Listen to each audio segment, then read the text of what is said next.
Това е Добро утро, Бургас, в петъчния последен делничен ден по една много отрицателна тема, но ние пък потърсихме позитивния знак, ни провокира.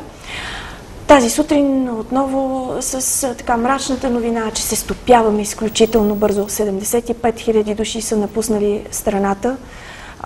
Само за последната една година 75 000 души на възраст, най-активната от 25 до 65 годишна възраст. Да не говорим за високата смъртност и ниската раждаемост. Започвам с всички тези неприятни неща, които си знаем. Това също, че сме най-застаряващата държава в Европейския съюз, не ни успокоява.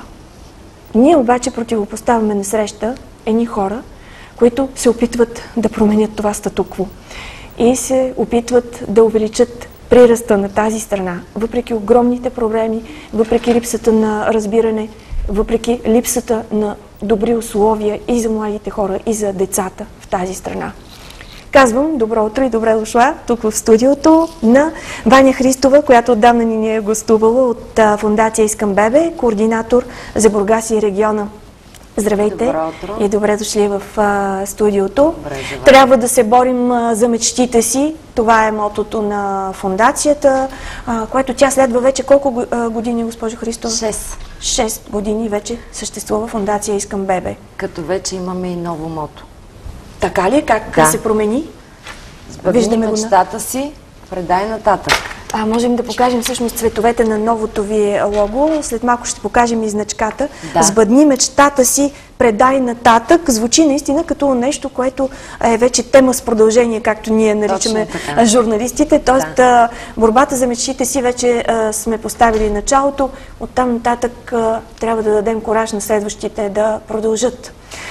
Така, но и освен това вече имаме много постигнали мечтата си майки, които с отворени сърца помагат на тези, които все още не са гушнали своите рожби.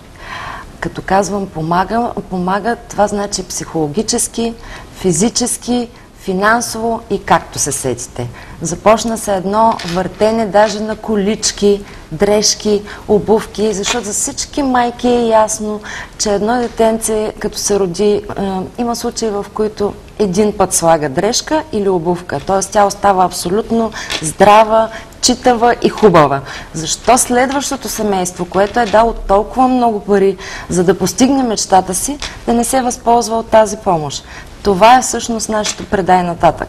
И това всъщност е, което се промени през годините, т.е. разширяването на всички тези дейности на фондацията, която всъщност започна с идеята просто да се фондо набират средства за подпомагане на хората, които искат да си направят процедурата инвитро.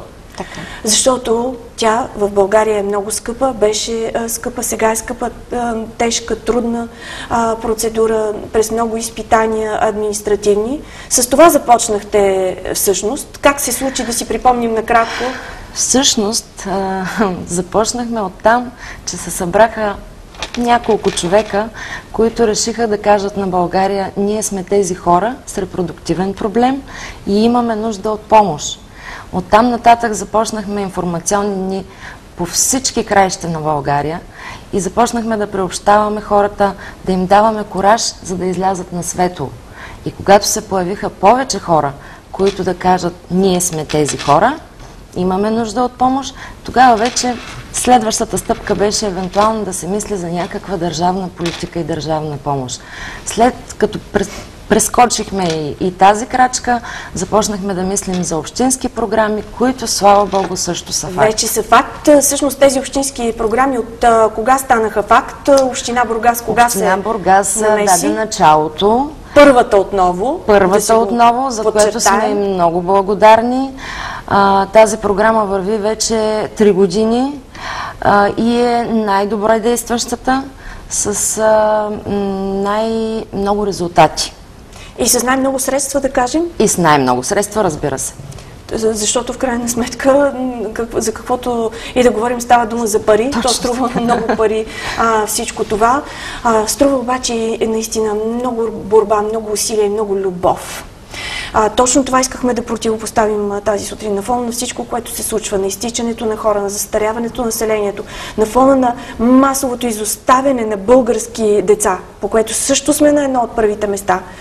Едни хора като вас преминават през невероятни препятствия, включително болезнени, включително нали, свързани с пари, с организация, за да постигнат тази мечта, за която говорите в логото си.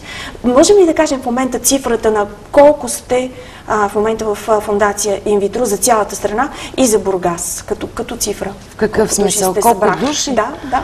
Това никой не може да каже, защото те с всеки ден стават все повече и повече. Да. Просто мога да кажа, че в 32 града вече имаме координатори и има местни структури. В 18 общини излагах. Вече от няколко дни в 20 общини има работещи общински програми. И при всяко едно отиване в друг град се появяват все нови и нови хора. Лавинообразно. Точно така. При всяко едно наше събитие се появяват нови и нови хора. Както миналата година се появиха много нови хора, от миналата година от събитието, за съжаление, не стигнаха до раждане едни близнаци, но така или иначе бяха заченати и имаше резултат. От друга наша инициатива в момента имаме бъдеща майка в 8 месец. Така че винаги минаваме поне една крачка напред. В отношенията си с хората, в резултатите, в това все повече хора да разберат, че ние не сме болни. Именно това е най-важното всъщност, което се случи през годините, за което се сещам, госпожи Христова, че вие се идентифицирахте, легитимирахте се, че съществувате. А именно хората, които имат проблем, но които искат на всяка цена да имат дете. Искат да имат своето българче, което да се роди в тази страна, което нали, да увеличи гражданите на тази страна, с което и започнахме тази сутрин, че наистина нито сте различни по някакъв начин, именно вие сте различни с това, че не се предавате и искате да направите и невъзможното. Имаше проблеми с много, през които преминахте в фондацията. Миналата година нашумяха така едни изказвания именно в тази посока, опитвайки се да ви уязвят, и то от политици, и то в парламента. Няма да се връщаме към тях. Сега имаше наскоро пак проблем с средствата по фондацията. Това всъщност ни провокира да попитаме какво става и как стоят нещата в Бургас. В Бургас фонда се функционира съвсем нормално, без някакви особени проблеми. Да, миналата година имаше някакво предложение правилника да бъде променен, но така или иначе успяхме да убедим нашите политици на местно ниво, че на този етап просто това няма да е функционално. Така че те взеха трезвото решение да застанат за гърба. Да припомним, всъщност някакви ограничения трябваше да бъдат поставени за достъпа. Идеята беше общинските пари да отиват в общинското звено. Това тоест да си отиват само за Бургас, така, което на пръв поглед така звучи добре. Да. Но какъв е проблема? Проблема е такъв, че при нас е много важно да се създаде една много тясна връзка между лекар и пациент. Пациентът трябва да има доверие на лекаря. Няма как на този пациент да му кажеш смени си лекаря, за да можеш да вземеш пари. Много от семействата наистина вече са тотално приключили с всякакви финансови подкрепи и наистина тези пари им трябват.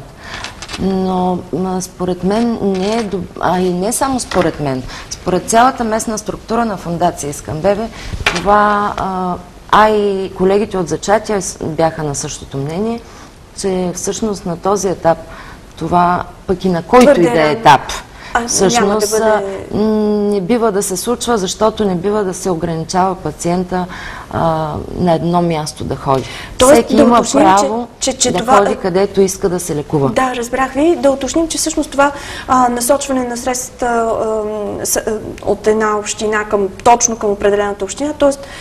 насочва и към лекарите от съответната община. Т.е. трябва да си останеш тук на място. Точно така. И това всъщност поставя едно ограничение на... Точно така.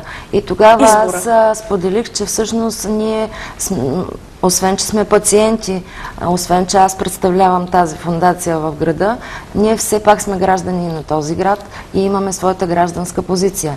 Затова сме склонни евентуално от тези 2000 лева, които дава общината, 500 лева да отиват наистина в нашето звено за асистирана репродукция, било за прегледи, било за някакви първоначални изследвания, но останалите 1500 все пак да отиват в националния. Да има право човек да ги ползва там, където иска. Националния и общинския фонд нямат абсолютно нищо общо. Те са две различни неща. Това да уточним, да. Така, но понеже аз всеки ден контактувам с такива семейства, няма как да не продължаваме да работим и да търсим варианти, освен държавния и общинския фонд, защото, вярвайте ми, познавам много бебета, родени след 7 и 8 опит. Как на тези майки, приключвайки с 3 опита от държавния фонд и да кажем, взели 2 пъти пари от общински фонд и доплатили, защото няма как да им стигнат 2000 лева. Нека кажем каква е цялата сума за една процедура инвитро. Вижте, това е много индивидуално. Първо от състоянието на двойката и второ от клиниката, в която решат да се лекуват. Защото така или иначе има някакви разлики все още в цените на клиниките. Но принципно 5, 6, 7, 8, това е цената, която евентуално би свършила работа, за да се направи едно инвитро. Което, разбира се, малко млади български семейства могат да си го позволят. Така че, като си представим и 3 или 7 или 8 процедури, разбираме за какво става дума. Така или иначе, обаче, ето хубаво е, че казвате по статистика, много от двойките успяват на 7-8 опит. Особено пък, ето както с близнаците тук в Бургас, вече знаят, че може да се случи. Те имат вече силата да продължат. Така е. И да кажеш на тези хора, край, няма пари повече, наистина звучи доста жестоко. Или спрете да мечтаете. Няма как да стане. Затова продължаваме да търсим варианти, правим благотворителни инициативи. Точно с идеята да помогнем на хората, които по един или друг повод или не минават през фондовете заради критерии, или тези, които вече са приключили с фондовете. Съвсем скоро имаме един Жорко, който се появи на 9-ти опит. Ама се появи. И ние жив и здрав. Бургазличе. Така че там насочваме усилията си.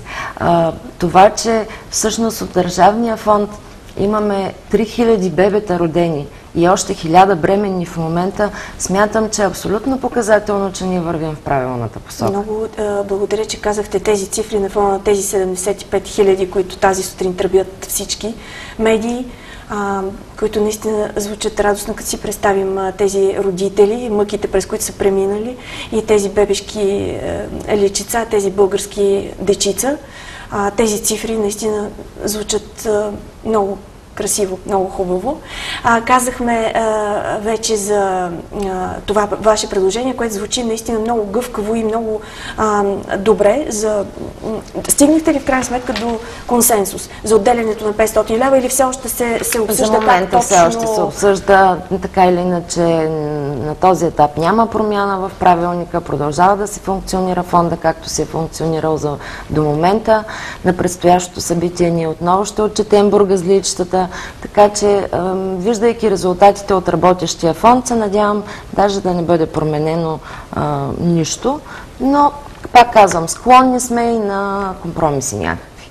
Да, на гъвкав подход, както е модерно да се казва. Да. И казахме вече няколко пъти, че всичко, разбира се, е работа и много любов, но всичко, което правите вие, е свързано с едни културни и благотворителни прояви, за да се набират и допълнително средства и популярност най-вече Точно. На фонда. Искам бебе.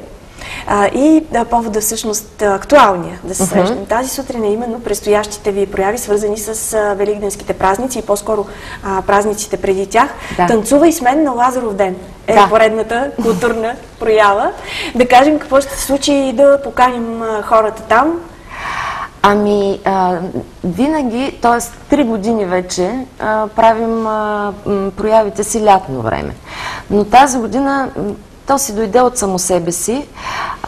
Няколко момичета, които се занимават с зумба, ни потърсиха. Да, това е една модерна танцова такава аеробика. Ни потърсиха и те предложиха всъщност да направят нещо за нас.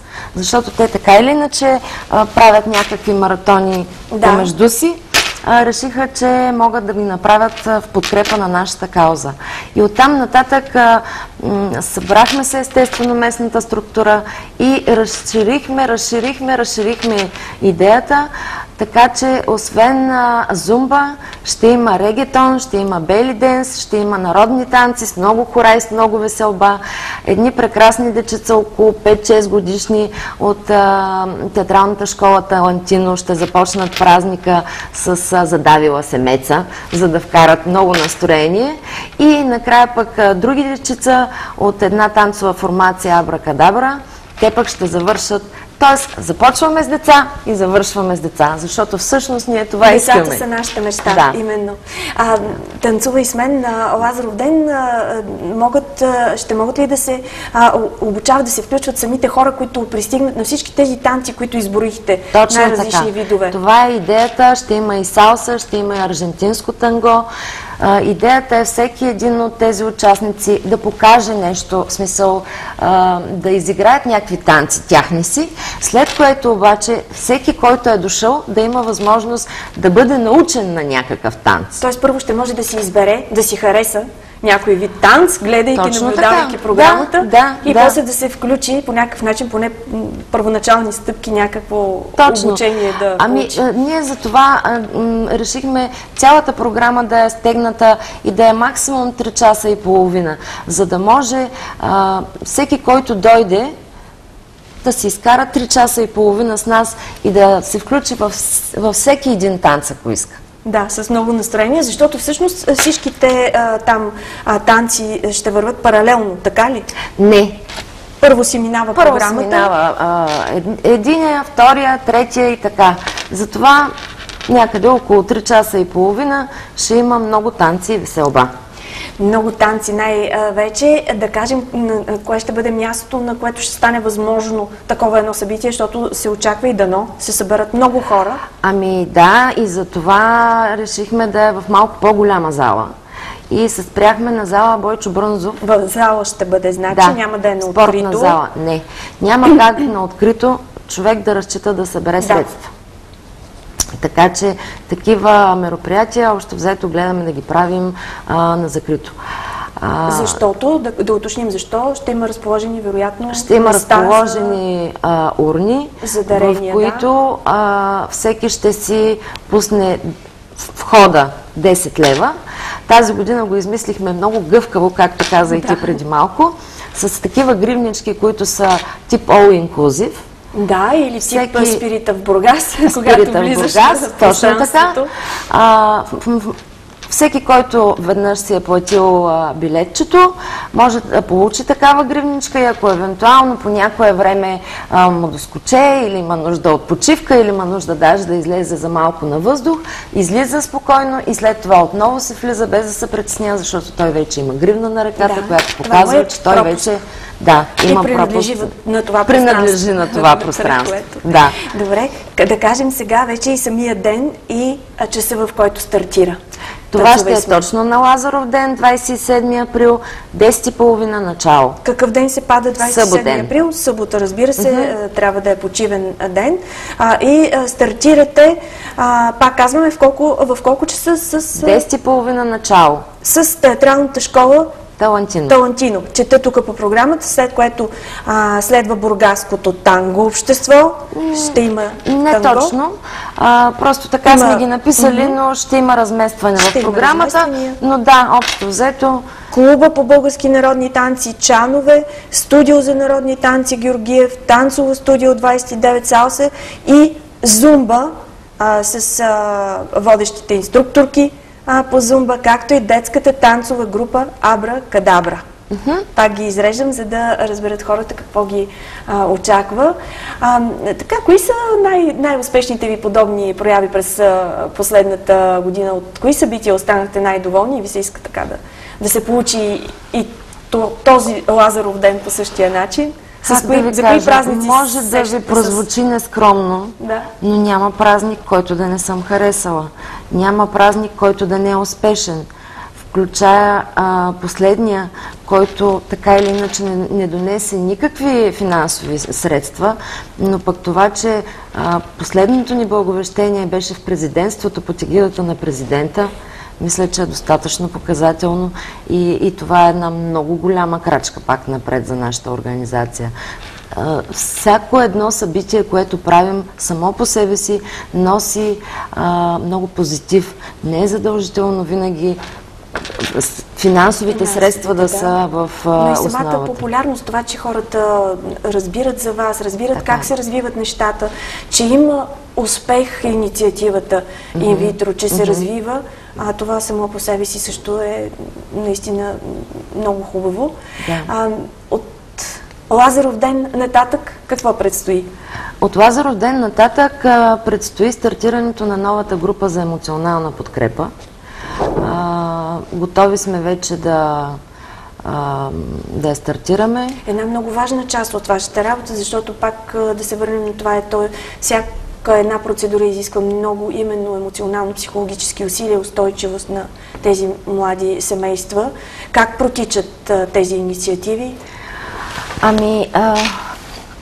Групите общо взето са между 10 и 12 човека. До третата среща групата е отворена, за да се уточни, дори жените да уточнят дали там им е мястото. Защото има дами, които отивайки на група, става ясно, че те не са точно за група, а по-скоро за индивидуална работа. Не са готови за група. Но пък тези, които са готови за група, продължават срещите 12 пъти, като фондацията има възможност, ако групата има нужда, да ги направи 15 срещи. Те сами се разбират кога, в кое време на тях им е удобно, за да бъде всеки добре разположен към тези срещи. Много съм горда с бургаските групи, които преминаха, защото това се случи само в Бургас. Дали защото оцелихме на психоложка, дали защото оцелихме момента, но така или иначе имаме 5 бебета, които точно бяха с неизяснен фактор семействата, прескочиха през психологическия стопер, забременяха и родиха децата си. Да кажем, коя е психоложката, на която разчитаха? Ани Михайлова. Да, прекрасна жена, много добър психолог и винаги е готова да подкрепи човек в нужда.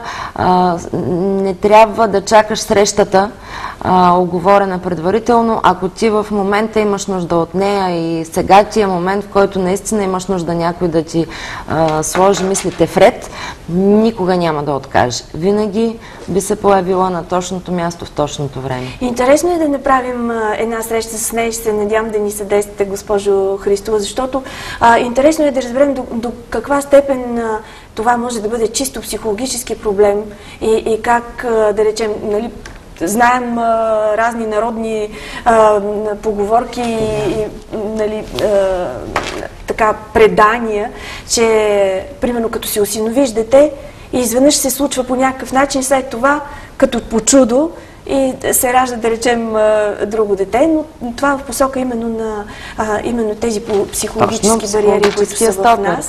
Значи това може да се случи наистина при семейства, пак казвам, които нямат никакъв физиологичен проблем, а има само психологическия стопер. Защото, ето, аз осинових дете, но няма как да ми пораснат тръби, за да ми се случи чудото. Така че неща, които е невъзможно. Абсолютно. Да там, където е невъзможно, не е възможно. Но там, където може да се помогне от психологическа гледна точка, обикновено нещата се случват. Много интересен момент. Наистина ми се иска едно съдействие от ваша страна да направим едно гостуване и да си поговорим с нея именно за работата й в тази посока. Няма да има нищо против. Ще го обсъдим, разбира се. Така казахме какво предстои с тези лаборатории по емоционална подкрепа. Следващо благотворително събитие или така културен празник? Как да кажа, общо взето по едно на година в град е достатъчно.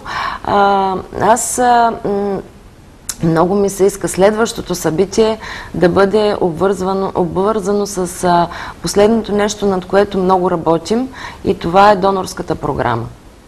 Защото много жени имат нужда от донорски яйцеклетки, а на много майки не им е ясно, че всъщност това не ги ангажира чак толкова много, не е болезнено, не е чак толкова емоционално сриването от едно такова деяние, по-скоро жената се извисява, осъзнавайки, че може да дари надежда на някой друг. Интересно е това. Не знам дори какво точно представлява тази донорска програма, но това може би тепърва ще става популярна. Да, ние от миналата година много сериозно работим с наши приятели от едно радио, не знам колко мога в момента да го кажа. Да, защо не? Това е Радио Витоша и Тройка на разсъмване.